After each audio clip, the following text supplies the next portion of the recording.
নমস্কার বন্ধুরা, মিম্পাস কুকিং হাউসে সবাইকে স্বাগতম। আজ আমি রান্না করব ভাপা ইলিশ। এই ভাপা ইলিশ কিন্তু রান্না করতে একেবারে সহজ, আর এই ভাপা ইলিশ খেতে কিন্তু ভীষণ মজার হয়। খুব কম সময়ের ভেতরেই রান্না করে নেওয়া যায়। তাহলে চলুন রেসিপিটি শুরু করা যাক। এখানে আমি 5 টুকরো মাছের জন্য 6 টুকরো পাকা ঝাল নিয়েছি। আর দিয়ে দিলাম 1.5 চামচ সর্ষে। এইবার দিয়ে দিলাম 1 চামচ হলুদের গুঁড়ো, হাফ চামচ জিরের গুঁড়ো, আর দিয়ে দিলাম 1 চামচ লবণ। আপনারা আপনাদের স্বাদ মতোই দিয়ে নেবেন।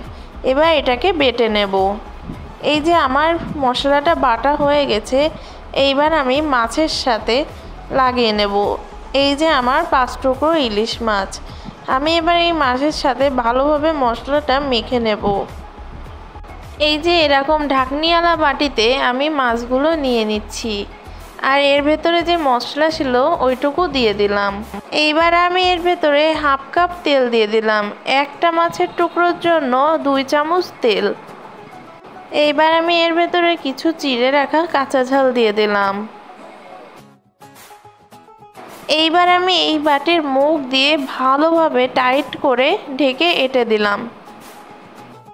আমি এখানে রাইস কুকারের বাটি নিয়েছি, এর ভেতরে আমি ওই ভাপা ইলিশের বাটিটা দিয়ে মুখটা ঢেকে রেখে 20 মিনিট জাল দিয়ে নেব।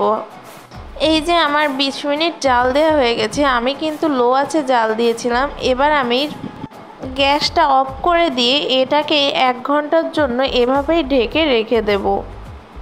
এই যে 1 ঘন্টা হয়ে গেছে, দেখুন আমি কিন্তু হাত দিয়ে বাটিটা তুলে নিতে পারতেছি, বেশি গরম নেই। এখন আমি দেখিয়ে দিচ্ছি আমার ভাপা ইলিশটা কেমন হয়েছে। দেখুন আমার ভাপা ইলিশটা কিন্তু দেখতে ভীষণ সুন্দর হয়েছে। আপনারা একবার বাসায় অবশ্যই এই রেসিপিটা ট্রাই করে আমাকে কমেন্ট করে জানাবেন কেমন হয়েছে।